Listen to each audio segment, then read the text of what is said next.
Alors, Seigneur, on te remercie pour l'avant-midi, on te remercie pour ce message aussi. Et on te prie vraiment, Seigneur, que tu nous parles ce matin, que tu nous encourages, nous fortifies, Seigneur. Et je te prie aussi, Seigneur, que tu m'aides à délivrer ce message ce matin. Et c'est dans le nom de Jésus que je te demande. Amen.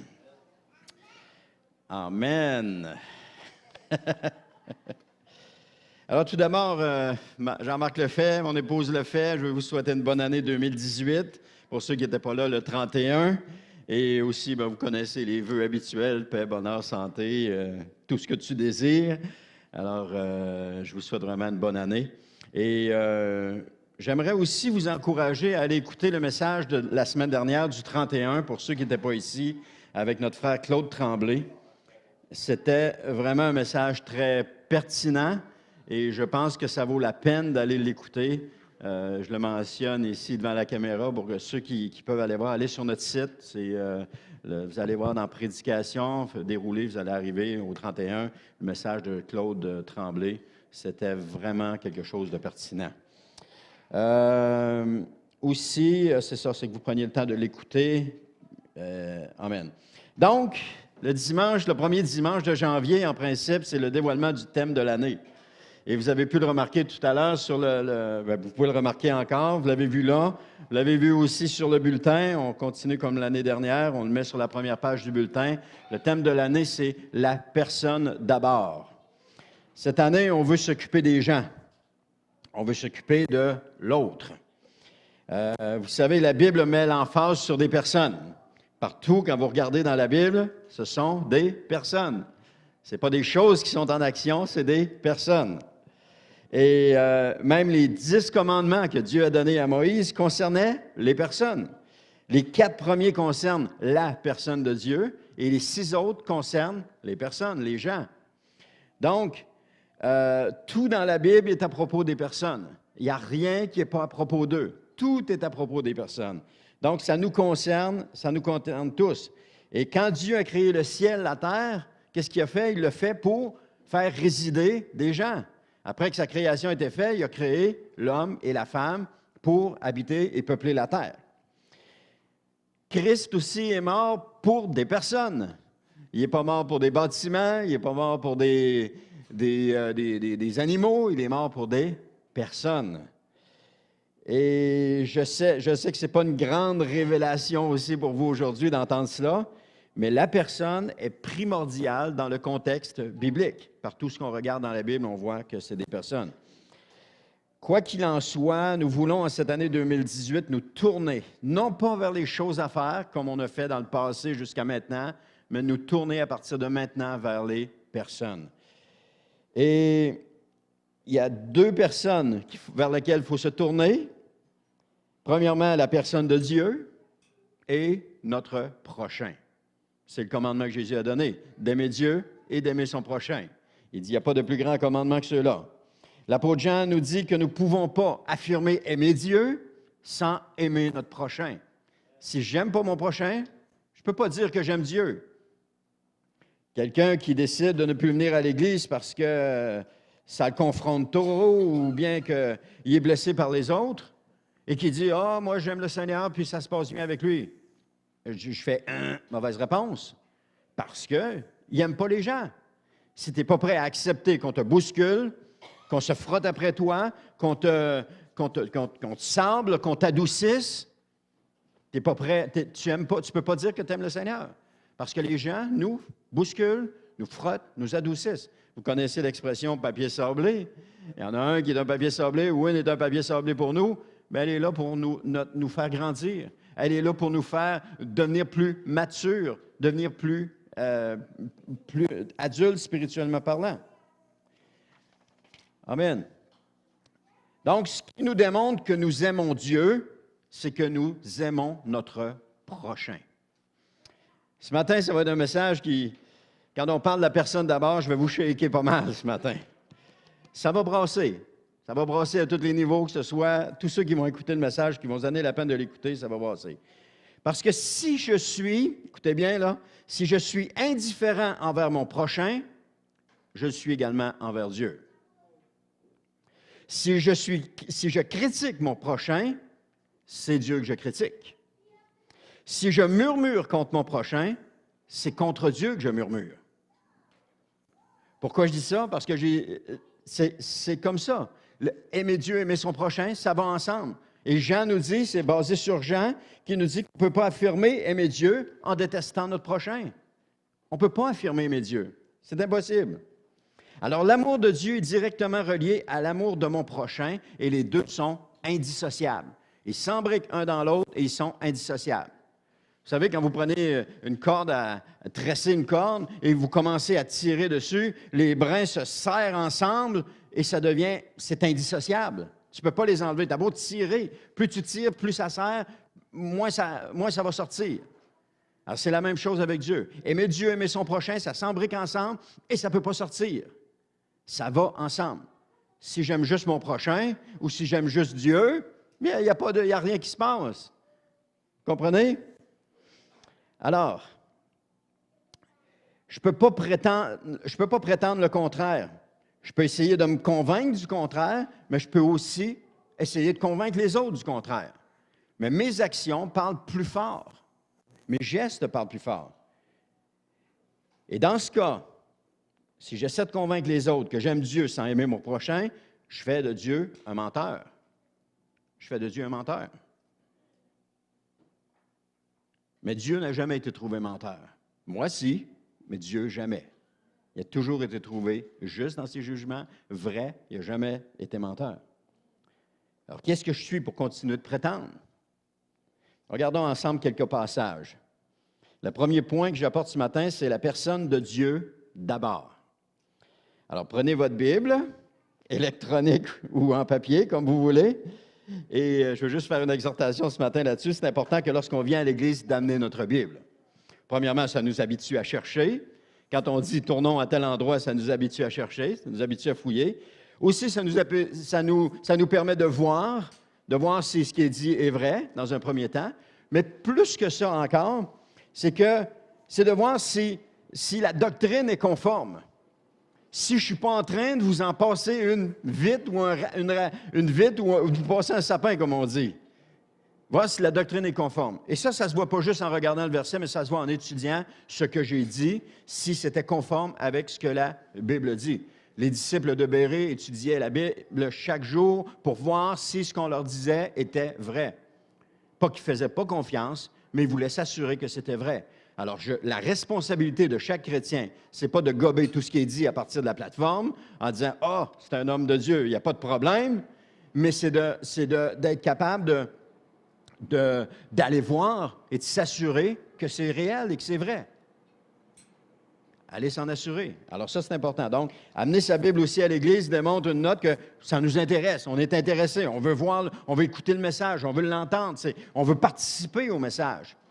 On ne veut pas juste être là, passif, en train d'écouter. On veut participer avec. On veut tourner, on veut être dedans. Amen. Une autre chose aussi. Si vous écoutez un prédicateur sur Internet, comme moi, présentement, renseignez-vous sur cette personne. Sa théologie, ses croyances, sa vie personnelle, sa famille, comment est-ce qu'il est dans la vie, son ministère, le milieu dans lequel il fonctionne. Soyez attentifs à ses propos. Gobez pas tout ce qu'il vous dit ou vous disent au pluriel. Ça peut paraître beau extérieurement, mais bien parler, mais aussi être en train de vous séduire. Continuellement être en train de vous séduire. Donc, soyez attentifs à mes propos ce matin. Gobez-vous pas tout ce que je vous dis. Vérifiez. Soyez sages. Soyez sages. Amen. Attachez-vous à la doctrine. Attachez-vous à la parole de Dieu. Je comprenais ce que c'était que le premier amour cette semaine, quand je lisais dans l'Apocalypse, quand il parle à l'Église, à une des églises, puis il dit « Ce que j'ai contre toi, c'est que tu as abandonné ton premier amour. » Là, le premier amour, OK, c'est l'amour de Jésus, mais non, j'aime encore Jésus. C'est parce que la première chose, ou une des choses qu'on abandonne facilement, c'est la lecture de la parole. Lorsqu'on se lève un matin et on dit « Ah, j'aurais pas le temps de lire un matin, je suis trop pressé. » On met ça de côté puis on va faire nos activités. C'est la première chose qu'on abandonne. Alors, quand il dit qu'on a abandonné notre premier amour, c'est qu'on a abandonné la lecture de la parole. On a abandonné ça, on l'a laissé de côté parce qu'on est trop occupé par les choses de la vie. Alors, on ne doit pas. la première chose qu'on doit faire, la personne de Dieu doit passer en premier dans notre vie. Ce qui vient ensuite, c'est sa parole qui doit passer en premier, la prière qui doit passer. Toutes ces choses ensemble doivent venir. Paul va dire à un moment donné à Timothée, l'exercice corporel est utile à peu de choses, mais l'exercice de la piété est utile en tout. Donc, oui, on peut faire de l'exercice, mais si l'exercice devient notre Dieu ou si l'exercice remplace l'exercice de la piété, il n'y a pas d'équilibre. On doit avoir un équilibre entre les deux. On doit s'assurer d'être bien équilibré entre les deux. Donc, tournez avec moi dans Marc, chapitre 12, le verset 30. Puis cette année, on va tourner ensemble dans la parole. On va fouiller ensemble. De toute façon, j'ai fait exprès de ne pas m'y rendre pour être sûr d'arriver en même temps que vous. Marc, chapitre 12, le verset 30. Merci. Marc, chapitre 12, le verset 30.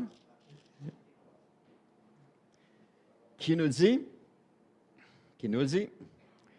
et tu aimeras, c'est Jésus, on va lire le 29, c'est Jésus qui dit, voici le premier, écoute Israël, le Seigneur notre Dieu est l'unique Seigneur.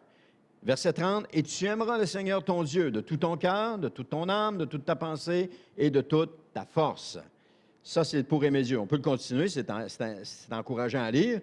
Il dit, « Voici le second, tu aimeras ton prochain comme toi-même, et il n'y a pas d'autre commandement plus grand que ceux-là. » C'est les deux plus grands. OK? Mais ce qui nous intéresse aujourd'hui, c'est d'aimer Dieu de toute notre force, de toute notre âme, de toute notre pensée et de tout notre cœur. Amen. Donc, c'est ici le premier puis le plus grand commandement, va nous dire Matthieu 22, 38. Donc, alors nous devons faire passer la personne de Dieu avant toute chose. Voilà. Amen, oui. On doit faire passer la personne de Dieu. Dans notre vie, la personne de Dieu doit passer avant toute chose.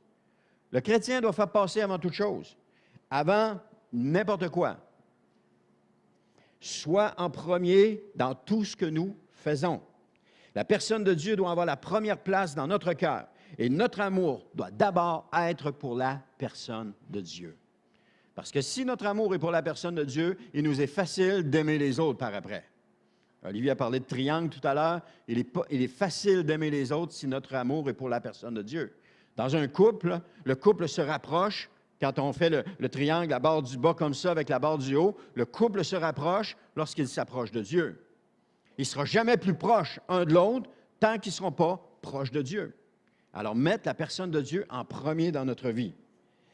Aussi, on ne peut pas faire aucun compromis sur ça parce que Dieu en premier, voilà la base d'une vie chrétienne équilibrée. Ça commence là, en mettant Dieu en premier. Et si la personne de Dieu n'est pas l'objet de notre premier amour, bien, vous ne pouvez pas affirmer, déclarer aimer Dieu. Parce que pour aimer Dieu, il faut l'aimer. Je vais le dire un petit peu plus loin tantôt, je peux vous le dire tout de suite. Aimer, tu ne peux pas aimer sans sacrifice. Il n'y a pas d'amour sans sacrifice. Oh là! Amen, aïe aïe, ouch, n'importe quoi. Il n'y a pas d'amour sans sacrifice. Un coup de foudre, c'est des sentiments. Je ne dis pas que ce n'est pas correct, un coup de foudre. J'ai eu un coup de foudre pour mon épouse. J'étais emballé par elle. Mais tu ne peux pas rester toute ta vie sur un coup de foudre. Parce que tôt ou tard, on va être déçu. La foudre va tomber. Il n'y a pas d'amour sans sacrifice. Et ça, on le voit avec Jésus sur la croix.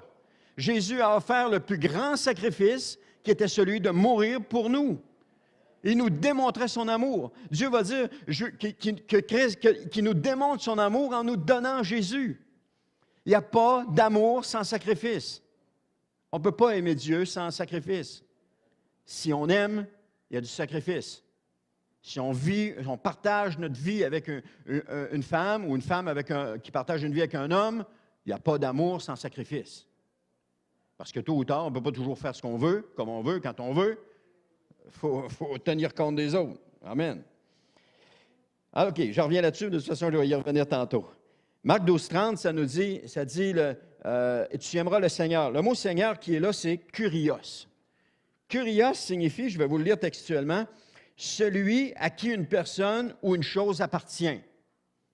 Alors, si je dis Seigneur, je suis donc en train de lui dire, je t'appartiens. Oh, je ne m'appartiens plus, là. Je t'appartiens. Sur quoi? C'est une personne qui a une chose qui appartient. Et sur quoi il y a le pouvoir de décision? Ma vie ne m'appartient plus, elle appartient à Jésus. Qui est-ce qui décide de ma vie? C'est lui. C'est Kurios qui décide de ma vie. C'est plus moi. C'est aussi celui qui possède et dispose d'une chose. Oh non, il va disposer de moi comme il veut. La parole de Dieu dit qu'on est des serviteurs inutiles. Donc, il se sert de nous. Ensuite de ça, il nous laisse de côté. Amen, c'est correct. Il possède et dispose d'une chose. Propriétaire, c'est celui qui contrôle, qui a le contrôle sur une chose. On l'appelle aussi le maître. Et dans un État souverain, par exemple, c'est un autre exemple, c'était le souverain, le prince, le chef, l'empereur romain, par exemple, pouvait être appelé Seigneur parce qu'il avait pleine autorité. Donc, c'est aussi un titre d'honneur qui exprime respect et révérence par lequel des serviteurs saluent leur maître. Donc, quand à cette époque-là, il l'appelait Seigneur, c'était un signe qui exprimait respect et révérence. Et c'est la même chose pour nous aussi. Lorsqu'on s'adresse à Jésus ou à Dieu, qu'on l'appelle Seigneur, quand on prie et qu'on dit Seigneur, il doit avoir derrière ce mot respect et révérence. Amen. C'est un titre donné aussi à Dieu puis au Messie. Donc, quand on l'appelle Seigneur. Donc, le terme Seigneur était utilisé à cette époque-là. Il ne concerne pas juste la personne de Dieu. Il concerne la personne qui a le pouvoir que le pouvoir. Donc, si je m'adresse à Dieu, je sais qu'il a le pouvoir sur moi. Si je m'adresse à lui en tant que Seigneur, il a le pouvoir sur moi. D'ailleurs, je lui ai donné ma vie. Elle ne m'appartient plus. Elle lui appartient. Alors, c'est à lui d'en disposer comme il veut. C'est sûr que je tire de temps en temps sur la corde parce que je ne veux pas toujours faire ce qu'il me demande de faire, mais en principe, je devrais relâcher la corde puis lui faire confiance parce qu'il ne nous veut pas du mal. Il nous veut du bien. Il veut notre bien constamment. Il veut constamment notre bien. OK, mon point 2. La personne d'abord. Amen. On va tourner dans Jean chapitre 13, le verset 34. Jean chapitre 13, le verset 34. 13, 34. Pendant que vous cherchez, je vais prendre une bonne gorgée d'eau.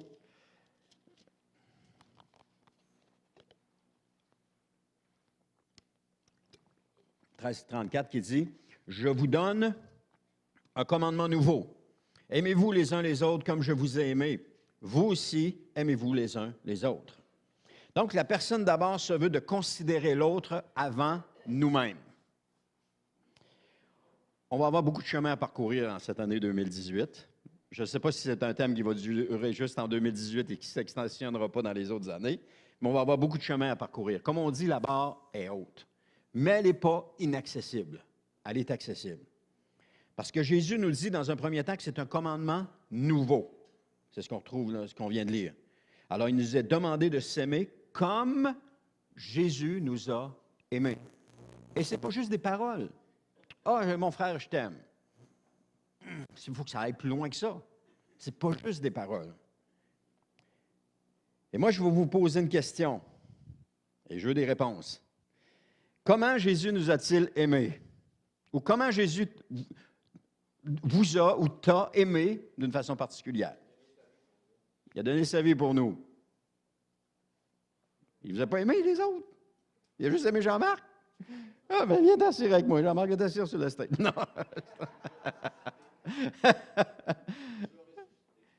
Il nous a ressuscité, oui, spirituellement parlant. Oui. Amen. Pardonner nos péchés. Il a fait descendre sa gloire sur nous. OK? Comment? Il nous donne sa grâce. Parlez pas tout le monde en même temps. China? La vie éternelle. Il nous a donné la vie éternelle. Hélène, tu disais quelque chose? Il nous a donné son Saint-Esprit. Il est venu nous chercher dans les ténèbres. Combien? Il nous a illuminés. OK?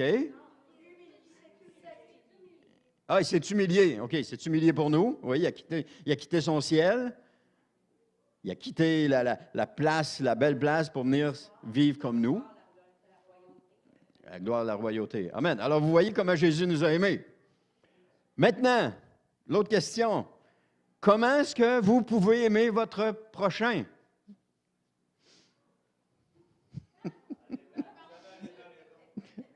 Comment? Comment? Ça, c'est un concept. C'est comme si on dit, OK, comment fonctionne un moteur à gaz? Ben, en mettant du gaz dans le tank à gaz, puis en tournant la clé, il marche. Oui, mais comment il marche en dedans?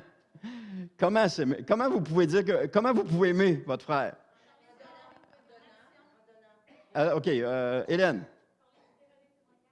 Parlez déjà des témoignages, OK.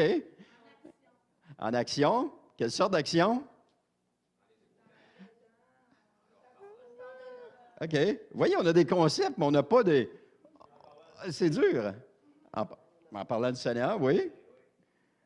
Ginette avait quelque chose ou... Non? En donnant? OK.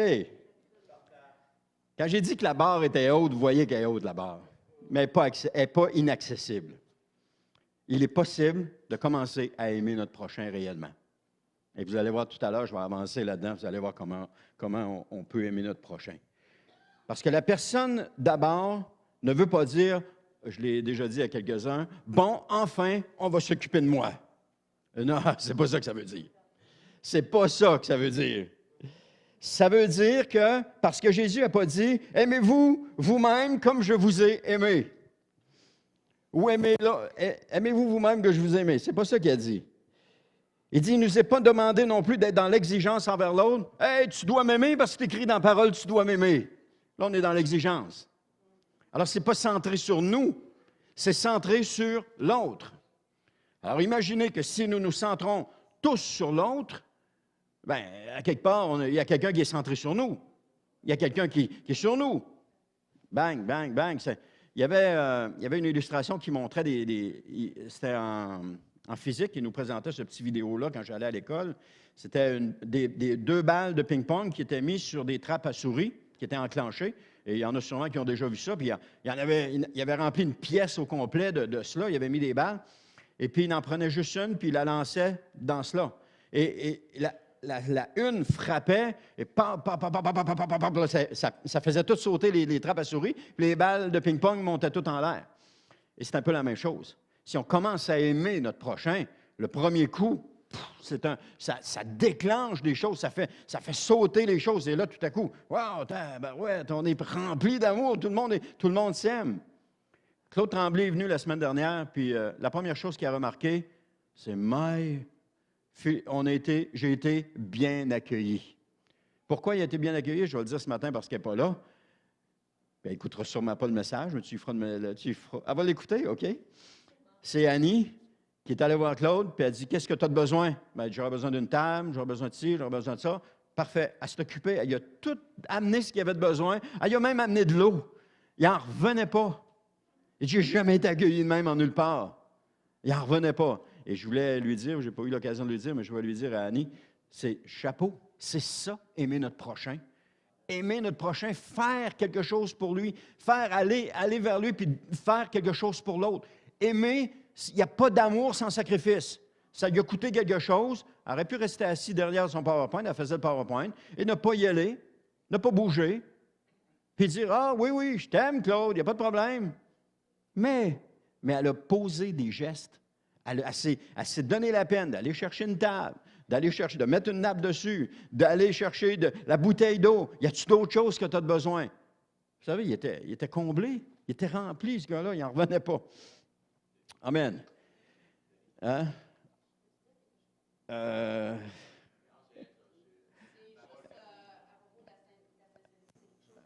Oui, vas-y. Non, vas-y. C'est pas que j'ai pas peur d'habitude, je ne le permets pas, là, mais vas-y.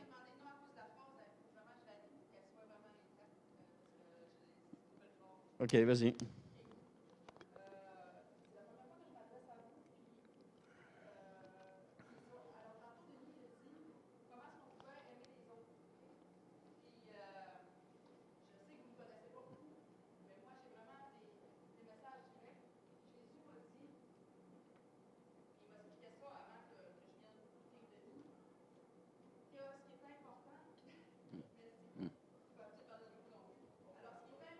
Pour aimer les autres.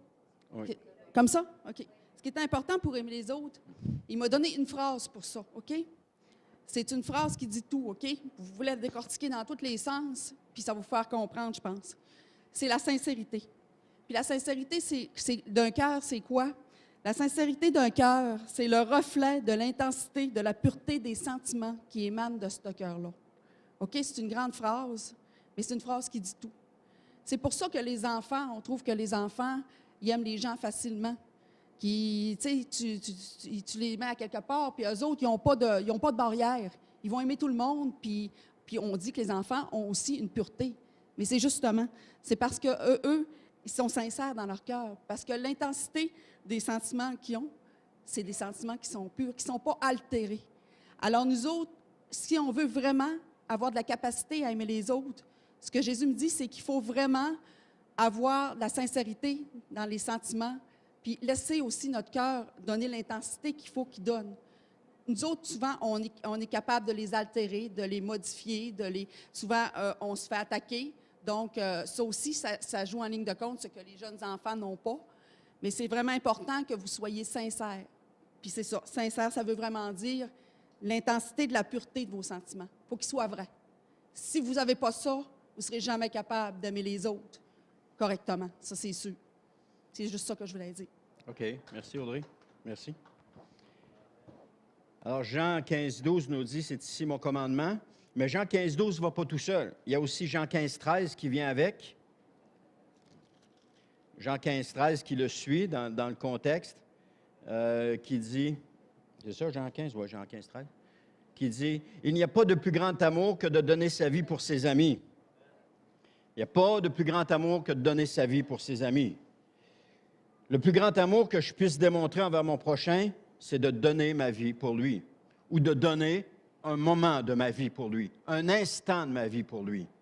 Si je suis toujours là en train de soutirer de l'amour des autres, je ne suis pas dans la bonne façon. Je dois être de celui qui donne de l'amour. Et si je donne de l'amour, je vais en recevoir. C'est comme si on prenait, j'aurais pu faire l'illustration, c'est comme si on prenait un verre d'eau ici, puis avec un gros récipient qu'on le remplissait. À un moment donné, il faut arrêter de le remplir parce que ça va déborder, puis ça va faire du dégât. Mais si on remplit, on en prend une bonne gorgée, on le remplit, on en prend une bonne gorgée, ou on le remplit, puis on en donne à un, on peut toujours le remplir, puis le remplir parce qu'on le donne. Alors, on est un peu ces vases-là. Lorsque le Seigneur dit qu'il va nous remplir, que ça va déborder de notre sein, ce n'est pas pour nous, pour faire du dégât, c'est pour les autres. Il nous remplit, puis il nous donne pour les autres. Ça déborde pour les autres.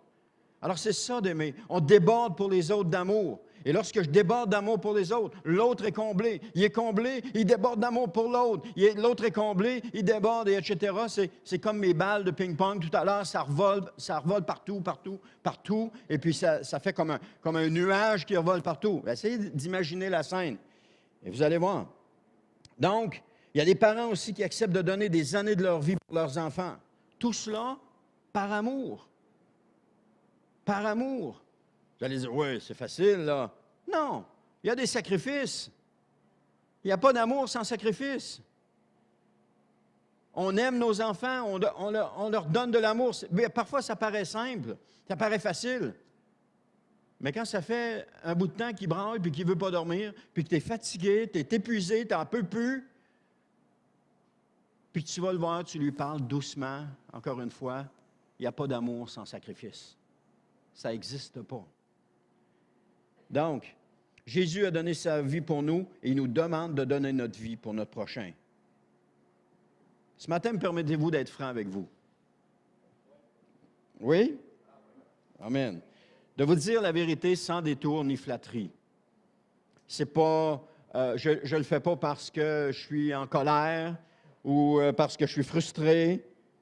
Je ne le fais pas par un manque d'amour non plus, mais par amour sincère. Si je viens à l'Église et que je m'implique en rien, je ne suis pas en train d'aimer mon prochain. Je ne suis pas en train d'aimer mon prochain ni le Seigneur Jésus, je suis en train de m'aimer. Si je viens à l'Église et que je ne vois pas les besoins, je ne suis pas en train d'aimer mon frère ou ma sœur, je suis en train de m'aimer. Parce que tout est centré sur moi. Je viens à l'Église, je vois rien, je m'assois, je regarde en avant, et puis je repars. Tout est centré sur moi. Lorsqu'on vient à l'Église, c'est pour donner, frères et sœurs, pour donner à notre prochain. Pensez-vous que aimer le Seigneur Jésus, ne pensez pas qu'aimer le Seigneur Jésus si votre confort vous préoccupe avant toute chose. Les disciples n'ont pas vécu une vie de confort. Quand on regarde l'apôtre Paul, le genre de vie qu'il a vécu, ce n'était pas une vie de confort. Il y a 2 hommes dans la parole de Dieu qui m'intéressent beaucoup par leur vie. Paul, dans le Nouveau Testament, et Jérémie dans l'Ancien Testament. Des hommes de Dieu, des hommes qui ont consacré leur vie à Dieu, des hommes qui ont subi les pires outrages. Et moi, ces 2 hommes-là, ce sont les 2 hommes qui me fascinent le plus. Ils l'ont fait par amour pour leur Dieu. Quand Jérémie avait un message qui était contraire à tout ce que les autres prophètes disaient, il y avait de quoi se sentir seul dans ce qu'il faisait. Quand Paul est allé puis il s'est fait lapider, était laissé pour mort, en plus des coups de fouet, etc., tout ce qu'il a subi, pour moi, c'est des modèles. C'est des modèles d'un amour sincère pour leur Dieu. Paul n'a pas fait un voyage missionnaire, il en a fait 2, puis il en a fait 3 voyages missionnaires. Et Dieu l'appelait à quoi? À une vie de repos, dire « Ah, inquiète-toi pas, mon Paul, tantôt, tu vas pouvoir t'asseoir et tu vas être tranquille, tu vas bien finir tes jours. » Non! Monte à Jérusalem. Ils vont te prendre, puis ils vont t'emmener captif. Pourquoi? Parce que je veux que tu apportes le message aux grands. Qu'est-ce qu'il a fait? Il a été fait captif et amené à Rome. Il n'y avait plus de liberté pour lui. Ah, il était considéré parce qu'il n'avait rien fait de mal, mais il n'y avait pas de liberté. Il a fini sa vie en servant le Seigneur. Jérémie, alors que tout le peuple est déporté, il y en a qui sont tués, les cadavres sont laissés dans la ville lorsque Babylone est venu envahir Jérusalem. Le chef a dit à Jérémie, « Va où tu veux dans le pays. Tu vas avoir la liberté. Va où tu veux. » C'est le seul à qui ça lui a été dit. Les autres, il y en a qui sont morts, et les autres ont été déportés, mais Jérémie pouvait aller où il voulait. Parce qu'il a toujours servi le Seigneur dans les pires moments de sa vie. Et j'espère, un jour, être capable de servir le Seigneur dans les pires moments de ma vie. J'espère être capable de le servir comme ça. Et pour moi, c'est des modèles, ces hommes-là. Amen. Pensez-vous que l'équipe de louanges qui se présente ici à tous les dimanches matins, à quelle heure qui arrive? 8 heures? 7h30 qui arrive? 8 heures? 7 heures? 7 heures? Ah, mais c'est pire que je pensais. Pensez-vous que des fois, ça ne leur tenterait pas de rester chez eux, à chaleur, juste à se la couler douce? Non. Pourquoi ils le font? Parce qu'ils aiment l'Église de Jésus-Christ. Ils viennent ici pour servir. Ils aiment l'Église de Jésus-Christ. Pensez-vous que les gens de la Sono, je vais parler des gens qui sont ici ce matin, les gens de la Sono, pensez-vous qu'ils n'aimeraient pas ça, avoir un break de temps en temps? Certainement qu'ils aimeraient ça. Au PowerPoint, pensez-vous que Lynn n'aimerait pas ça, être tranquille dans la semaine et ne pas vivre les frustrations qu'elle vit?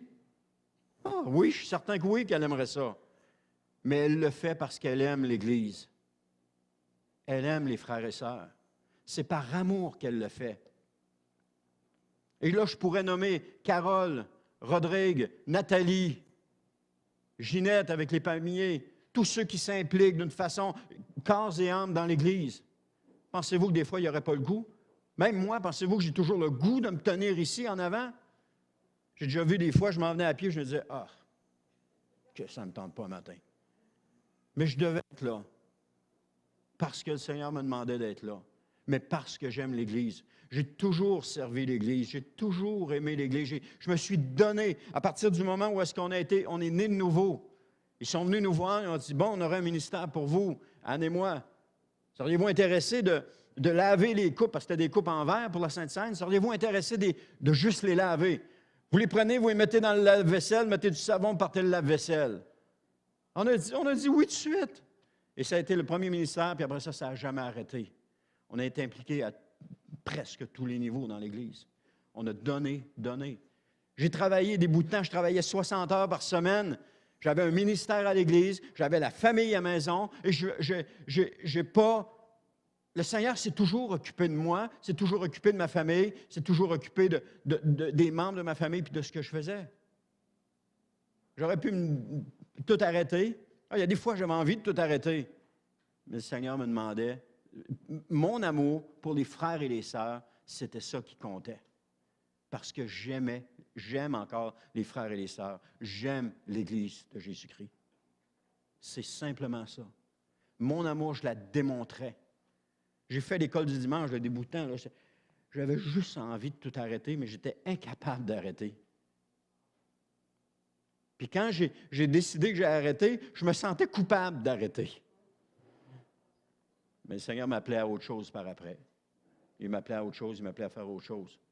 Mais c'était ça. Je ne demande pas que tout le monde soit comme moi. Vous n'êtes pas tous comme moi. On est tous différents, on a tous des caractères, des santé différentes. Mais on est tous capables de démontrer de l'amour envers nos frères et nos sœurs. Je vous ai demandé tout à l'heure si je pouvais être franc avec vous. Vous m'avez dit oui. Je crois que c'est important de se dire la vérité. En tout cas, j'ai entendu Mario me dire oui. Alors, on va parler à Mario.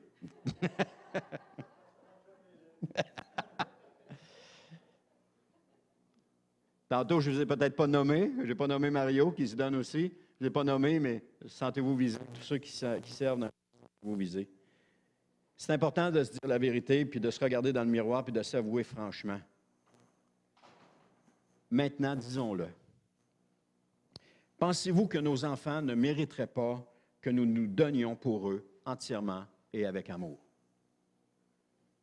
OK? La réponse est oui. Ils sont les plus négligés de notre Église. Oh là, un peu, là, ils sont les plus négligés. Oui. On n'a pas de temps pour eux, puis on ne veut pas prendre soin d'eux. Ce matin, il n'y avait personne à la pouponnière, personne à l'école du dimanche. Personne. On a vécu des situations, Anne et moi, où est-ce que les gens ne se présentent même pas, puis ils ne nous le disent pas. Marie, il n'y a pas personne le matin, comment ça? C'était qui devait être là? C'était un tel, une telle, puis ils ne se sont pas présentés. Sans avertir. Là, on demande, Anne, elle s'occupe de faire l'horaire de l'école du dimanche. Et, OK, quand est-ce que tu peux? Oh, ben là, attends un peu, là, quand est-ce que je peux? Et c'est des hésitations constantes. Je ne veux pas prendre mon exemple encore une fois, mais c'est parce que ça va avoir de l'air de... Quand j'étais jeune, j'allais à l'école, on marchait dans 4 pieds de neige pendant 1 kilomètre de long. Ça va avoir de l'air de ça, mais je ne veux pas que ça ait l'air de ça. Mais quand j'ai commencé l'école du dimanche, j'ai commencé avec un groupe de 5e année et on était là, on était 2, on était là à chaque semaine. Oh, tu ne pouvais pas entendre la prédication, pasteur, c'est grave.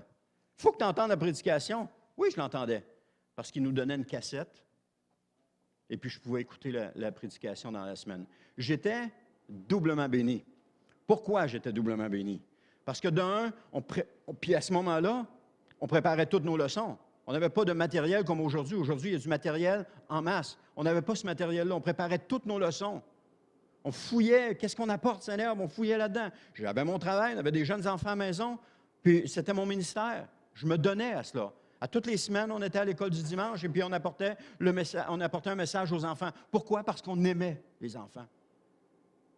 Quand on m'a dit, Denis, on a prié, puis le Seigneur me montre vraiment que tu es appelé à l'école du dimanche. Parce que moi, toutes les fois que quelqu'un venait faire des annonces à l'école du dimanche, je regardais ça et je disais, « Ah, c'est pas pour moi, ça. » Pourquoi je disais ça? Parce que l'Esprit est en train de me dire, « C'est là que tu t'en vas. »« Ah non, c'est pas pour moi, ça. » Je répondais à l'Esprit Saint sans le savoir.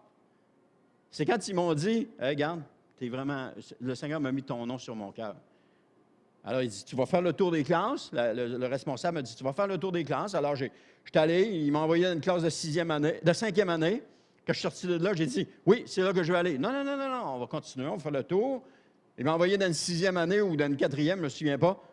J'ai revenu, j'ai dit, non, on arrête ça, là. C'est avec les 5e que je vais aller, c'est là qu'est ma place. J'ai passé certainement 1 an ou 2 ans peut-être avec les 5e années, à tous les dimanches. Tous les dimanches. Toutes. On aimait les enfants. On a pris soin des enfants. J'étais avec quelqu'un d'autre, puis on se partageait les leçons, on partageait les affaires, puis on faisait le ministère.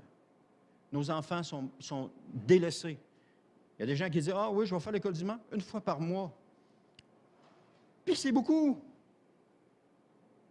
Une femme, un jour, justement, un moment où est-ce que c'était difficile et que je lisais dans un livre et puis je suis arrivé sur une histoire qui était racontée d'une femme qui était rendue certainement peut-être de l'âge de Mme Gagnon et qui avait servi à l'école du dimanche toute sa vie. Ça avait été son ministère. Elle venait à l'église pour les enfants, elle servait à l'école du dimanche. C'était là que le Seigneur l'avait appelée. Je vais faire une conclusion pour ça. C'est que tantôt, j'ai dit que j'étais doublement béni. J'étais béni parce que je faisais ma leçon à chaque semaine. Donc, le Seigneur me parlait. Et 2, j'étais béni parce que j'avais la cassette de la prédication. Je l'avais gratis.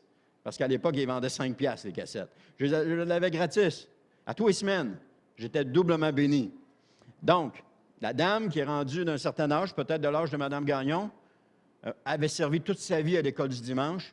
Et à un moment donné, il y en a qui ont décidé de l'honorer. Et là, c'est les témoignages des adultes qui sont venus les uns après les autres, leur dire où est-ce que ça les avait touchés et bénis lorsqu'ils avaient été dans sa classe, dans la classe de cette personne-là. Ça m'a... J'ai dit, OK, Seigneur, t'as raison. Je suis venu tout émotif, je suis venu en larmes. Je dis, OK, Seigneur, je continue. À un autre moment donné, ça devient encore difficile. Et puis, il y a un film qui était sorti, puis on me dit, « tu devrais écouter ça, c'est tellement bon. » L'opus de M. Hollande. Je ne sais pas si vous avez déjà vu ça.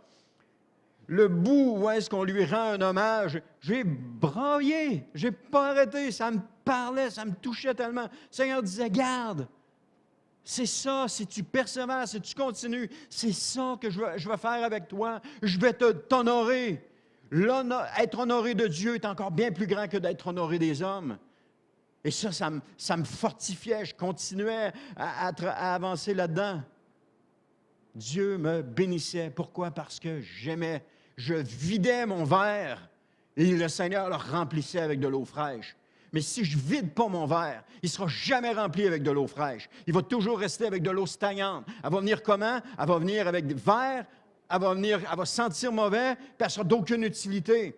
Mais si l'eau que le Seigneur me donne, je la déverse, puis que je la déverse, et je la déverse, elle va toujours être fraîche dans mon verre, parce que Dieu va toujours me la remplir avec de l'eau fraîche.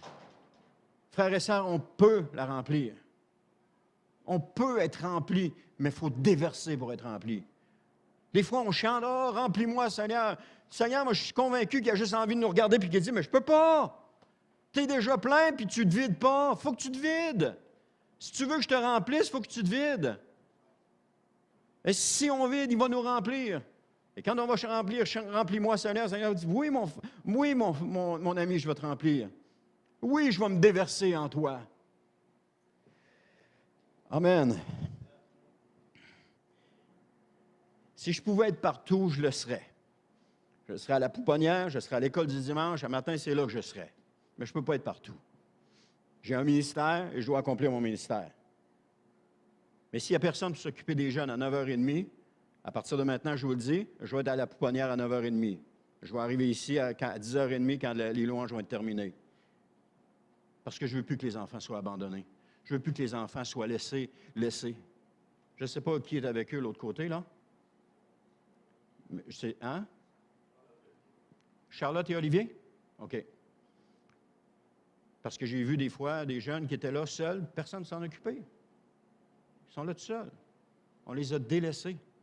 Pourtant, nous qui sommes matures spirituellement, qui sommes adultes spirituellement, on devrait se déverser dans ces jeunes, leur enseigner ce que Dieu nous a enseigné, leur donner les conseils de vie, les aider à grandir, passer du temps avec eux, parce qu'on dit souvent que ces jeunes-là, c'est l'Église d'aujourd'hui. Demain, ils vont être rendus plus vieux. Qu'est-ce qu'ils vont avoir appris? Ah, moi, je ne vais plus à l'Église. Ils ne se sont jamais occupés de moi quand j'étais là. Ça peut être ça. Ou on a toujours été délaissés, ils ne se sont jamais occupés de nous autres. Ça peut être ça. Ou, je me souviens d'un moniteur que j'ai eu à l'école du dimanche. Mais, il a dit une phrase. Il a été là pendant 5 ans, il y a une phrase qui l'a marqué, mais cette phrase-là l'a conduit là où il est présentement. Ça ne valait pas la peine d'être là à ce moment-là? Pour une phrase, pour un jeune? Combien de phrases on va dire qui vont motiver les jeunes les uns après les autres? Combien? On ne peut pas le savoir. Mais il faut se déverser, frères et sœurs. Il faut se déverser. La personne d'abord. Il faut se déverser dans l'autre. Amen. Et oui, nos enfants mériteraient que nous nous donnions entièrement et avec amour pour eux. Qu'on en prenne soin. Qu'on soit avec eux. Et c'est eux qu'on devrait prendre soin. Ils sont les plus négligés de notre Église, puis on n'a pas de temps pour eux autres. Parce que ma personne est plus importante que eux. Mon confort est plus important que le leur. Moi, quand je viens, il faut que je sois rempli. On ne peut pas te remplir si tu ne te déverses pas. Amen. La garderie manque de personnes pour prendre soin des petits-enfants. C'est sûr que ce n'est pas des grands enseignements théologiques qu'on va amener à des enfants, mais ils ont besoin de voir des modèles d'adultes, hommes et femmes. Ils ont besoin de voir ça. L'école du dimanche, on va leur apporter des phrases. Ils ont besoin de voir de modèles d'adultes, hommes et femmes, qui sont des hommes et des femmes affirmés dans le Seigneur et qui sont capables de leur apprendre des choses de la vie, les enseigner. Frères et sœurs, il y a des programmes qui sont tout faits. Il suffit juste de les prendre puis de le faire. Mais c'est de se donner. C'est ça qui est le plus difficile. Mon épouse me disait, c'est l'engagement que les gens ont peur. Je ne vais pas m'engager pour 1 an à l'école du dimanche à tous les semaines, voyons donc. Mais c'est ça. La vie de nos enfants n'a-t-elle pas suffisamment de valeur pour que nous nous sacrifions pour eux? Et je vous l'ai dit tout à l'heure, il n'y a pas d'amour sans sacrifice. Il n'y a pas d'amour sans sacrifice.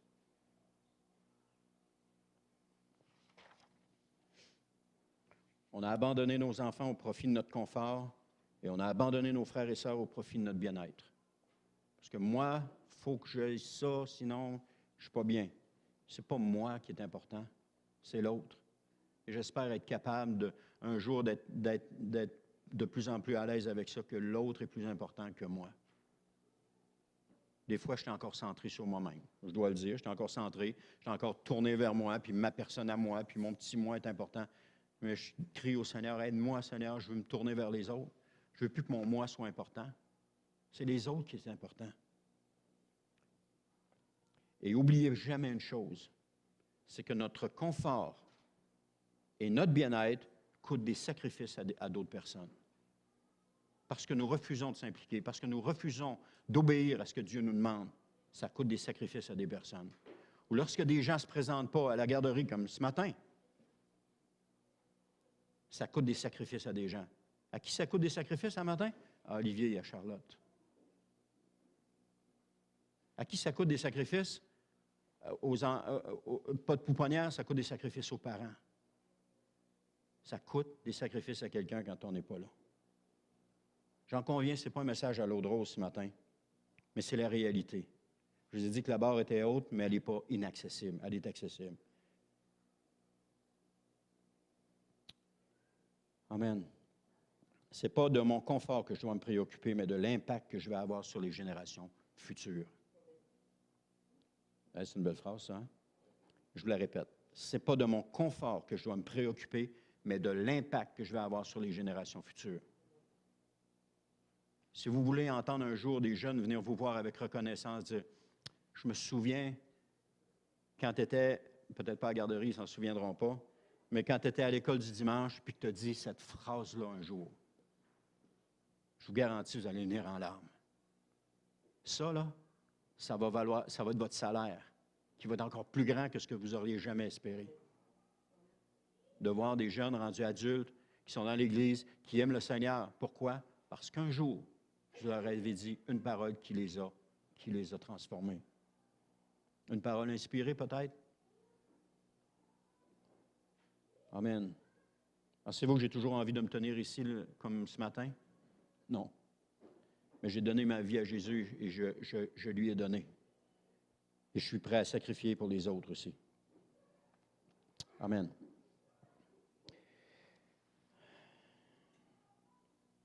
Le Seigneur ne m'appelle pas à une vie de confort, mais de sacrifice. Il m'appelle à tout abandonner pour le servir lui, et ce service passe par le sacrifice et l'amour de mon prochain.